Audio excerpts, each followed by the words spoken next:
Hey guys, before we get started, I wanted to let you know that this month I am so excited to be teaching a class for Aloft, which is an online streaming platform associated with Float the Convention. As you might remember, I was originally scheduled to teach, but because I'm pregnant, I'm unable to deliver some of the classes that I have planned. So I'm really excited to bring one of those classes to you on this awesome online platform, which makes it even easier for you to access. So I'll be teaching you how to create organic designs using foil balloons for when you need a latex-free option or just a little extra sparkle.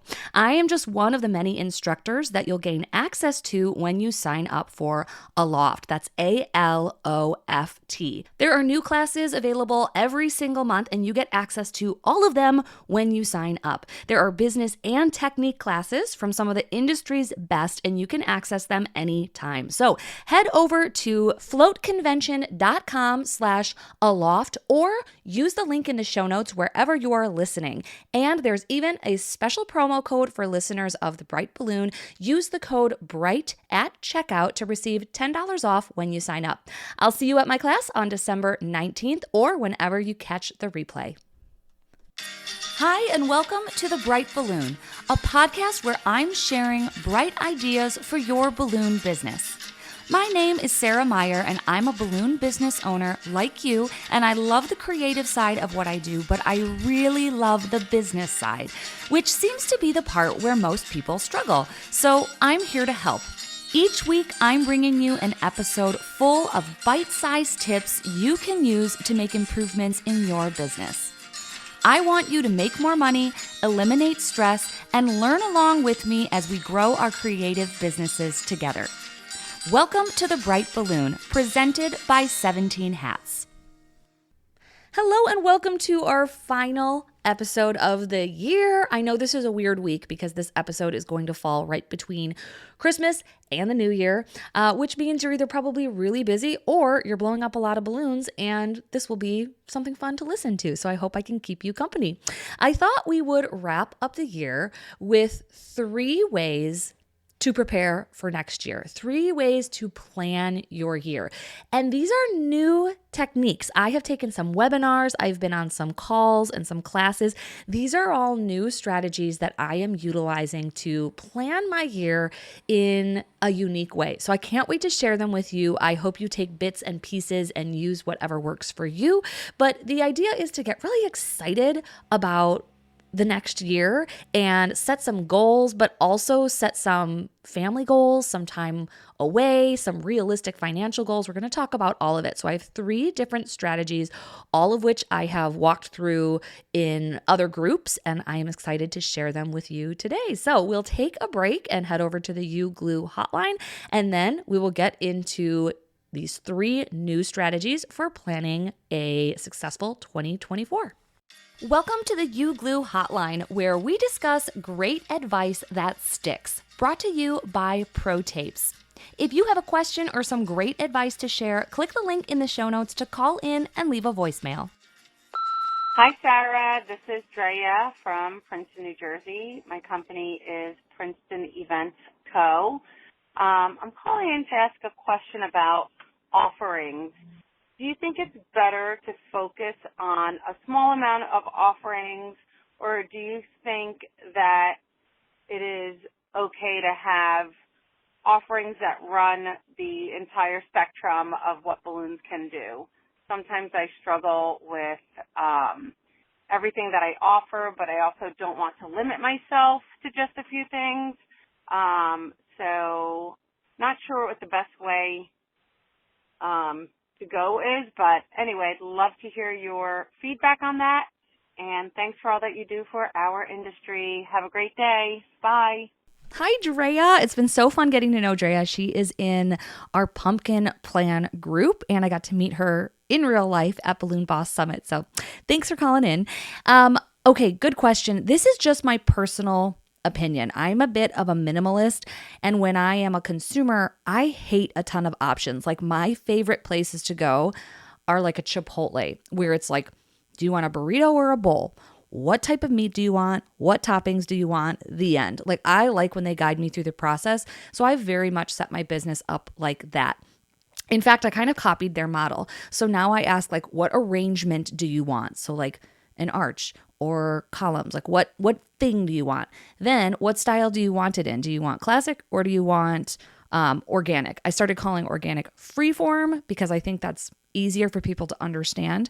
And I stole that from my friend Emily in Utah Balloon Creations. So those are kind of the first two questions. And then from there, it's like the colors and details. There's really not that many options.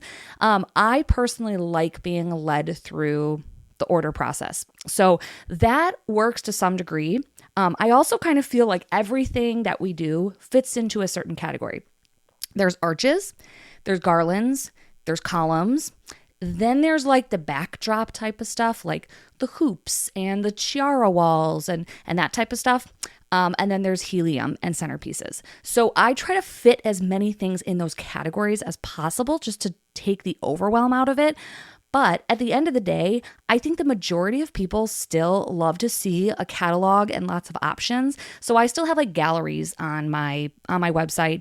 Half the time they're sending me inspiration photos. So I try to keep it narrow and focused just for those people who are like, I don't even know where to start. Then I send them my menu, my catalog. It's pretty streamlined. But I don't actually like limit anybody. There's very little that I'm going to say no to. Maybe like a big sculpture, I'm going to bring in someone who's more of an expert. Twisting, I don't really do because I'm just like not good at it. But I don't think on your website, that first point of sale, I don't think showing every single thing you've ever done is helpful. I like to see less. I like to see the best of the best. And I like to see the stuff you're really good at and the stuff you want to sell. So if you have something on your website that's amazing, but you never want to make it again, I would take that off your website. So I don't know if that was much of an answer. I do think people like to see variety, but I think they really just like to see quality. They like to see that you're good at what you do. And then from there, you're going to have to kind of lead them through the process anyway. For ease and for production, I always try to push arches, columns, the circle hoop, things that I can drop off, helium bouquets, right? The more we stay in that niche, the more streamlined production is, the more other people can help me, the more I have stuff in stock. When you get into custom, that's when you start losing money because you have to order more, you have to plan more, you have to talk to them more. So I'm always going to go for the easy stuff first. And that's why I kind of have some limitations on. I hope that helps. Pro Tapes is a leading manufacturer of specialty tape products like Pro Gaff, Pro Artist Tape, and our favorite balloon tape, U-Glue, which helps you create amazing balloon arrangements and decorations in less time. You can save 5% on U-Glue when you buy directly from Having a Party using code BRIGHT at checkout. All right, welcome back. So the first strategy that I want to share with you is something completely new to me, and none of this is my information. This is nothing I have invented. This is a webinar that I actually took. I'll give you the backstory here, but I got sucked in hardcore on Instagram. I was scrolling my feed and I kept seeing this thing called the big ass calendar. That's what it's like actually called. And I kept seeing it. And basically it's like the size of like a tablecloth, right? It's big. And it shows the entire year printed out on a calendar all in one place, which my visual mind really liked. So I kind of was seeing this over and over. It was a targeted ad. Finally, I clicked on it and I realized that this is some guy's like project. His name is Jesse. And I'm like, who's this Jesse? I don't know. So I go on this deep dive on Wikipedia and through whatever. I realized this guy is like a huge successful entrepreneur. He has built and sold businesses. He also is kind of like an adventure seeker. He runs ultra marathons. He started a business where you essentially climb a mountain so many times that it's like you're climbing Mount Everest in terms of elevation. So he's this adventure thrill seeker and really seems like he wants to get the most out of life. I also found through my Wikipedia binging that he is married to Sarah Blakely, who is a billionaire who invented Spanx. So these two, I mean, power couple doesn't exactly do it justice. Like they are the most successful of the most successful. Like it's really incredible. So anyway, this guy just kind of as a passion project, created this calendar. And as part of the calendar, he hosts a webinar saying how to use it, how to plan your entire year all at once. And so from there, I was like, okay, take my money, take my time, take my email. I don't care. I want to know. So he plans his entire year. And what I found really interesting is that it's not business or work focused. And I think that's where I have made some mistakes in the past year. I plan my year and I set my goals around work and money.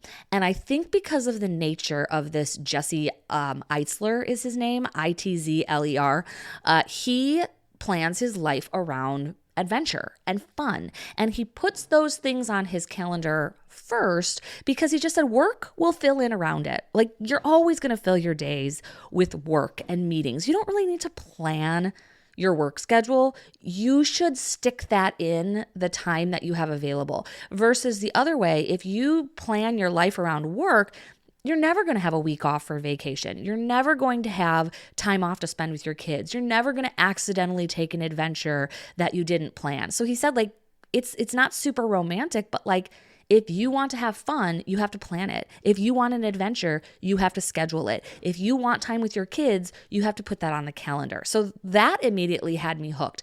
And then he broke it down into a 3-step process that I love. So the first thing he does every year, this isn't even part of the process, but I love it, is that he says he likes to go into 2024 or any year, he likes to go in light.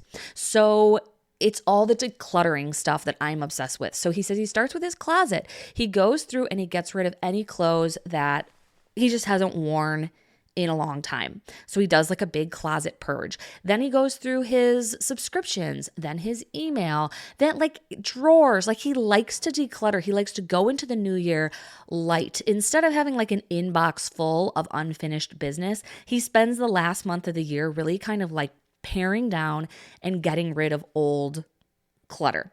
So I think that is a great tip to kind of get a jump on and start your year off strong. From there, he starts actually mapping out his year.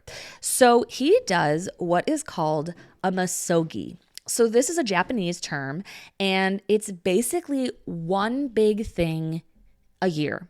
So he said, like, a lot of people get to the end of the year and it's like, oh, what'd you do this year? And they can't think of anything. And that's super depressing. It's super kind of sad because the day-to-day stuff, it's not going to stand out. So he said he plans what's called a masogi. It's like a big milestone, a big adventure, a big thing that is going to be the cornerstone of your year. So if you don't do anything else this year, your masogi is the thing that you plan everything else around. So you're like, it could be, this is the year I launched a podcast. This is the year I am going to go to Hawaii. This is the year I'm running a marathon. This is the year I'm going to buy my van. This is the year, like it's going to be the memorable thing that you focus on.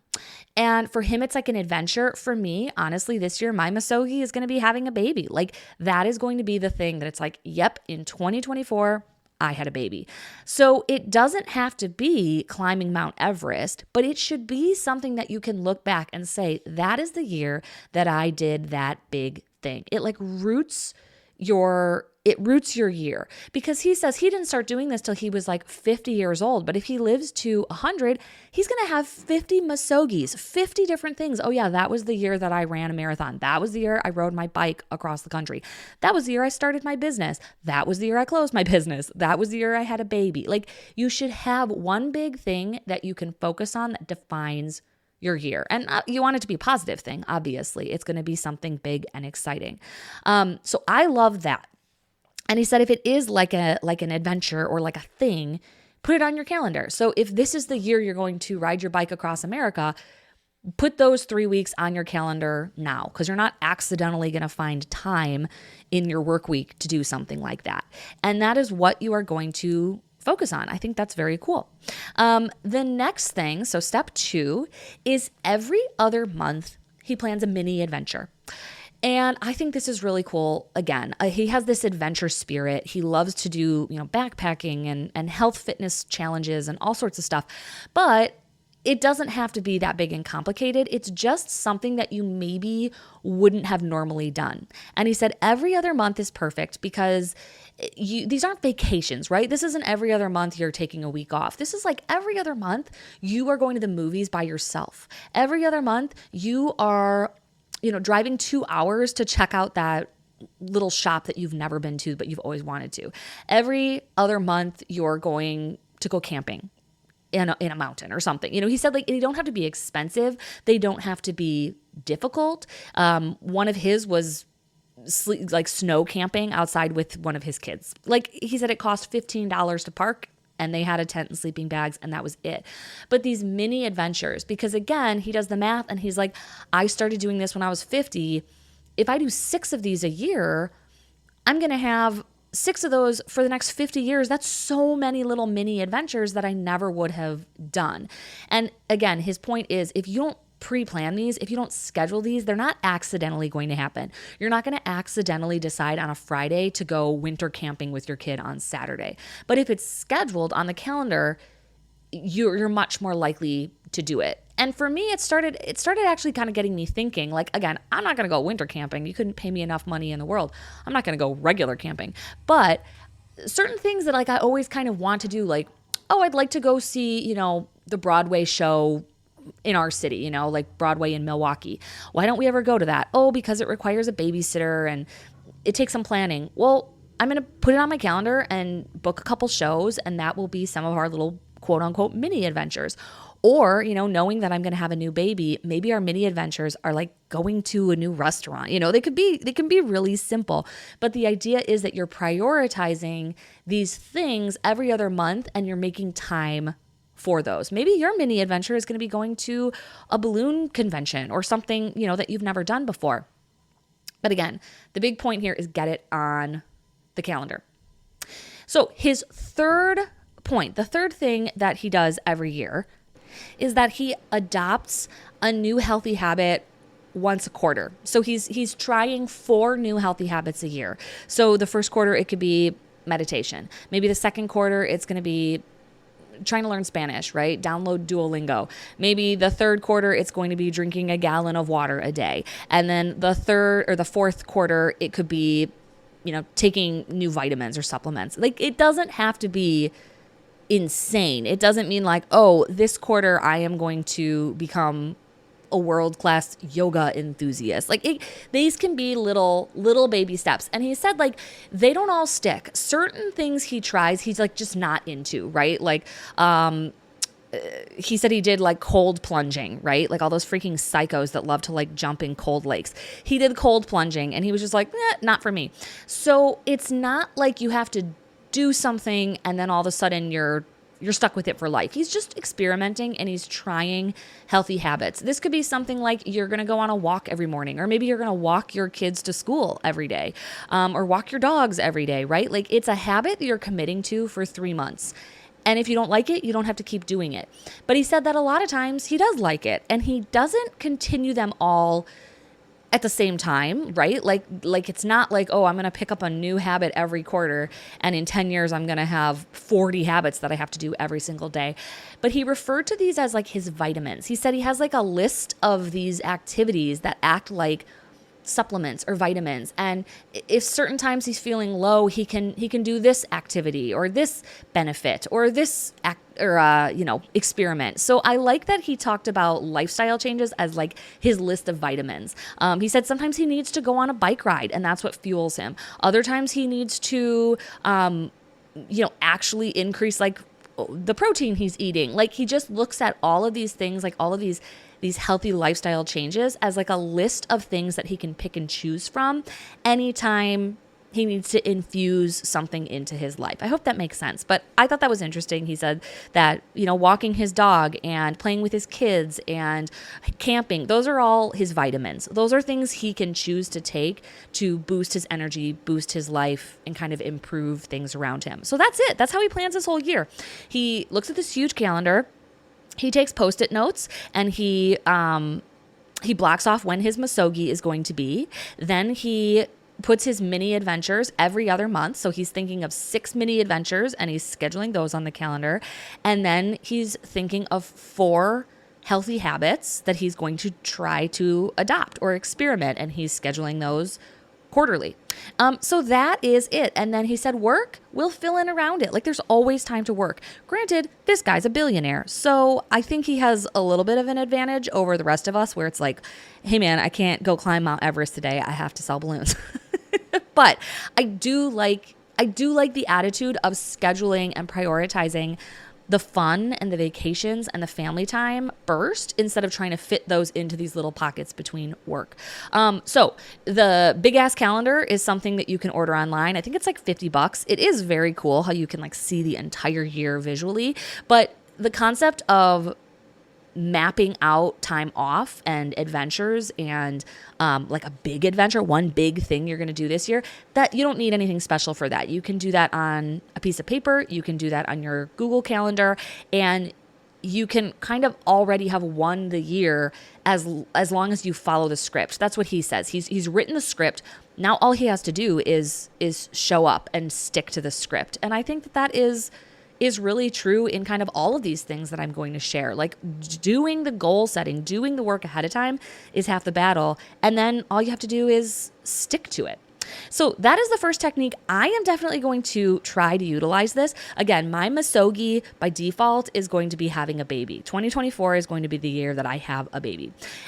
So I am more interested in planning those mini adventures, right? Like, and it's kind of embarrassing how hard it is to think of those. Like, I'm not very adventurous, but I do want to find like a Broadway show that I'm going to go to, maybe like a day trip. I'm not sure, maybe new restaurants. Again, I'm not like going to be this thrill seeker 2 months after having a baby, but I do think that this year is going to go fast and I'm going to turn around and be like, what did I do? Like, I just tried to survive, versus doing a bunch of things that I can talk about and remember and kind of form my year around. And then I'm going to think of my 4 healthy habits that I am going to try to implement. And again, I don't know what those are yet. I just took this webinar a couple days ago. But I found it very inspiring. So that is the first tactic. We're going to take a break and I'm going to talk about the second, which is a much more financial based way to plan your year. And this was a class that I went through with the COO of 17 Hats. So I will share those details after we get back. Are you ready to take your balloon business to the next level? Look no further than Having a Party Wholesale, your ultimate destination for all things balloons. At Having a Party Wholesale, they're not just a distributor, they're your partner in success. With the latest and greatest in balloon innovations, they're on the cutting edge of new products that will wow your clients. From top brands like Tuftex, Jamar, Anagram, Ellie's, Premium Conwin, and more, they've got the widest selection to fuel your creativity. Elevate your balloon business with premium quality balloons and accessories that'll make every event unforgettable. Join the successful league of professional balloon artists who shop at haveinaparty.com. All right, welcome back. So the second strategy that you can utilize when planning your year, this is kind of like a reverse engineering strategy. So as a 17 Hats ambassador, one of the things that they offer is kind of some professional development. So all of the ambassadors get on the calls, and sometimes we learn about 17 Hats, but sometimes we just learn about things that will improve our lives or our business. So this was one of those calls, and it was planning our 2024, and it was a very logical, very time-based, math-based, money-based approach. So we all had a little printout of a calendar, like a 12-month calendar in front of us that just had the little numbers for the days, right? And the days don't even really matter. Once I figured out like where we were going with this, it made more sense. But you can do this pretty quick. And the first thing that you're going to do is X out all of your holidays that you're not going to work. So for me, honestly, it was only like Christmas and Thanksgiving, because like I work on New Year's Eve, I work on 4th of July. There's not a lot of holidays that are off for me. So we're just going to X those off. Then you're going to go through and you're going to X off like your kids' commitments. So maybe they have spring break and you don't want to work that week. Just X those off your calendar. Maybe they have Memorial Day off or Labor Day off or whatever. Take those days off. The next thing is going to be like doctor's appointments. Now, again, you don't know when these doctor's appointments are going to be, but if you have kids, you probably need to average about 1 day off a month to get them to appointments, or to get yourself to an appointment. So it doesn't have to be like the certain day when you have that scheduled. The point is you're just eliminating days because we're trying to figure out how many working days we actually have. Next, you're going to block off any weekends or days off. Like maybe you're not going to work Sundays this year, or maybe you're not going to work Tuesdays this year. So you're going to X off every single Tuesday. And you're just going to keep going until you eliminate all the days that you are not going to work. And you start adding up days really, really quickly. And I wasn't even being super aggressive. Like I X'd off 3 weeks for maternity leave. I X'd off like a day a month for personal appointments and stuff, for baby doctor appointments. They go like once every 2 weeks, and then they go once a month. Like they go all the time. My daughter has appointments. You know, she's a little kid. She gets sick, or she's not in school. So I X'd off those days. And basically you end up with a number, which is how many days of the year you can actually work. And, you know, some people in the group were super aggressive. They only wanted to work 3 days a week. There were other people that were like, I work 7 days a week and I hardly ever take off. And that's fine, but you want to figure out how many days you're physically available to work and how much money you want to make. So it's an interesting way to set financial goals, and it's rooted in practicality and reality versus just being like, I want to make $200,000. Hope I do it. This is a way to actually reverse engineer what that number is, how much you need to make per day or per week to actually hit that number, and then comparing it with your days available. So if you need to make $3,000 a week to hit your goals, but you only want to work 2 days a week, that's going to be really, really difficult. So you're going to have really high offerings. You're going to need to make sure that on those 2 days, you are doing multi-$1,000 installs. That's going to be pretty hard to do. So it was an eye-opening exercise, but really something that only took about 20 minutes to do. So you can do this right now. You can look at a calendar and just X off all the days that you don't want to work, or that you're not available to work. Or if you're going to take off a day, if you know you have appointments, if you're going to take a vacation, just X out all those days, figure out how many working days there are available, and then figure out how much you have to make each day to hit that number.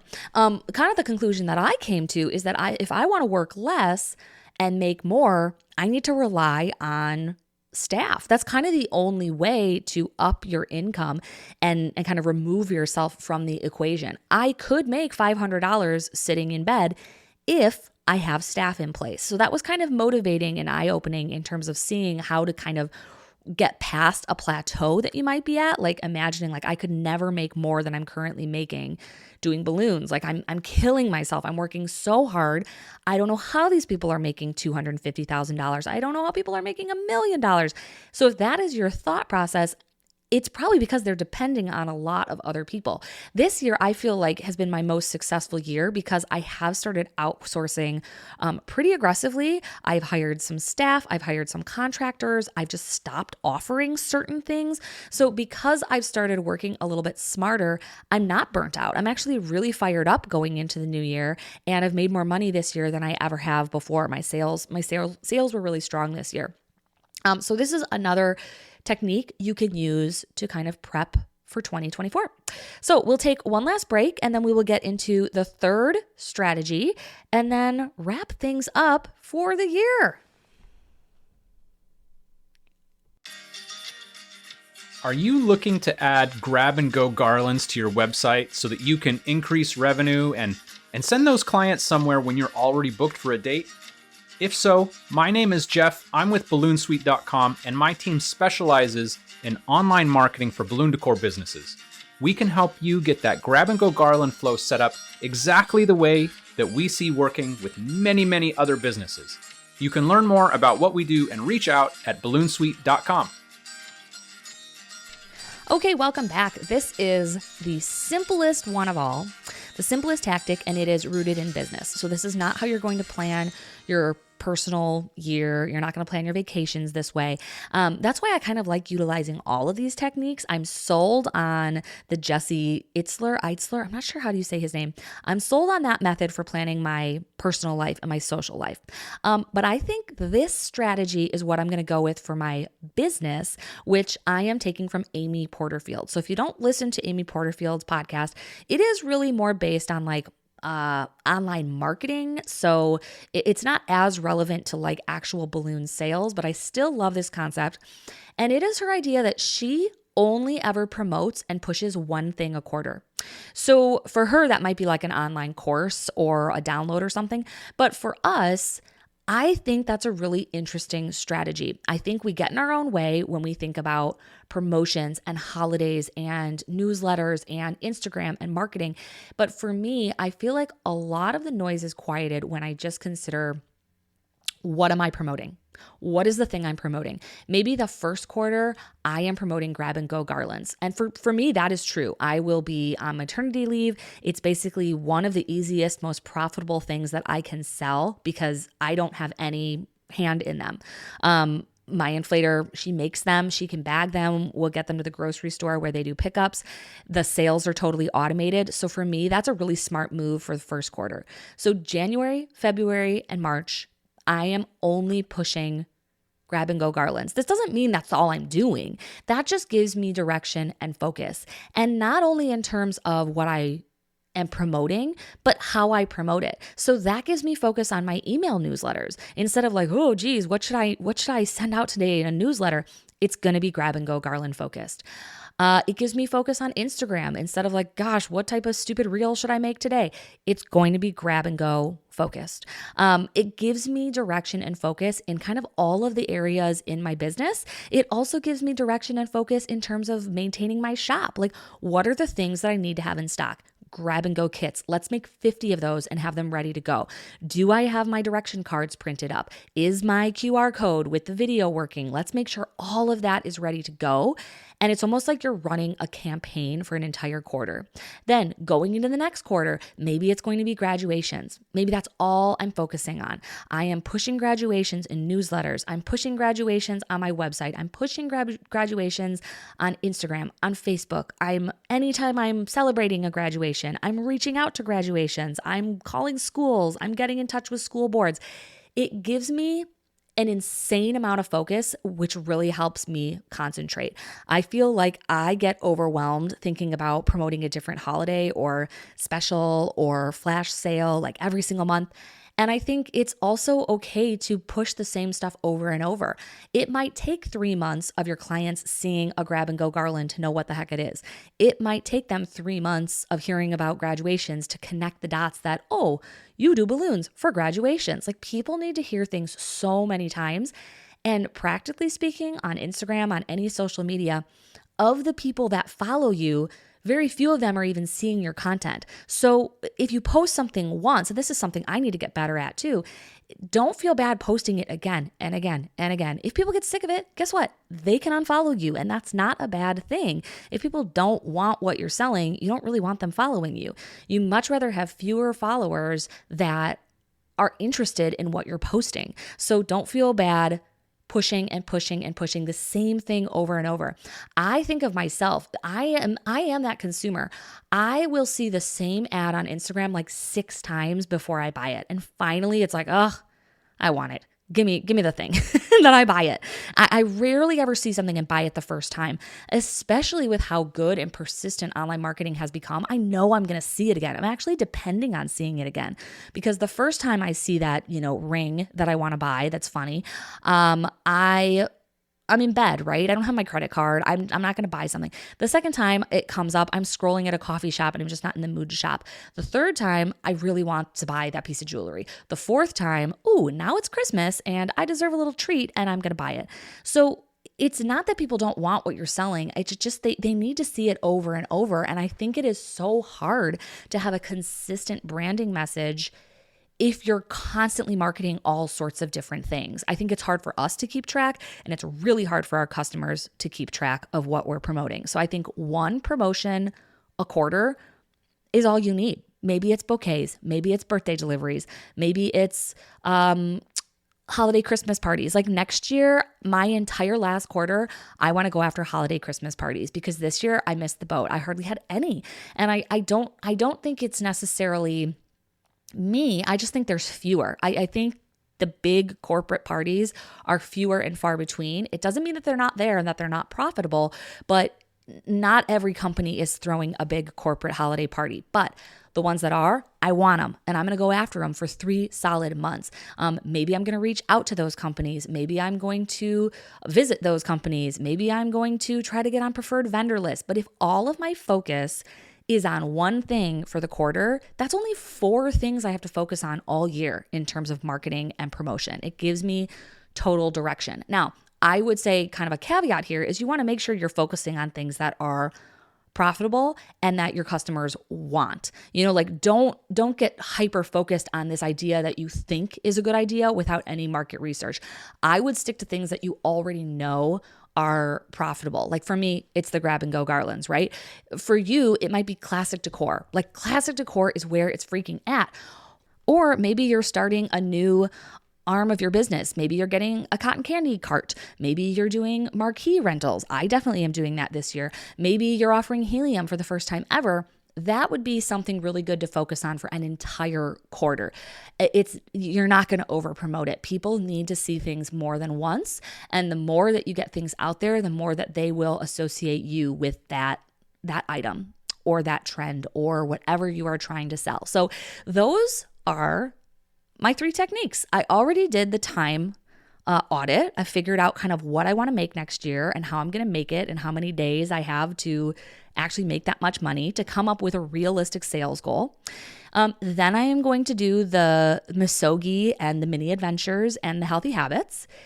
And then I'm going to pick 4 promotions for the year and I'm going to stick with those. I'm going to pre-plan them. They're going to give me focus and direction in kind of every part of my business, and that's how I'm planning my year next year. I really do not have huge financial goals. I actually have a lower financial goal than I did this year because I really, really want to put myself in the situation to enjoy my new baby and also accommodate for the unknown. Like I'm going to have 2 kids now. That's a lot harder than 1.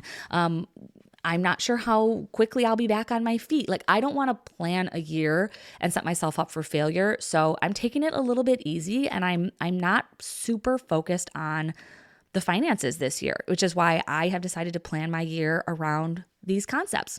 So I hope some of those ideas resonated with you. You don't have to do all of them. You could do some of them, but I always think that it's beneficial to just think about the next year, kind of make some loose outlines at the very least. If you're like me, you can map out your entire year and come up with some big plans. But I am excited for a healthy and prosperous 2024. I do think it's going to be like our best year yet, you guys. I think it's going to be so good.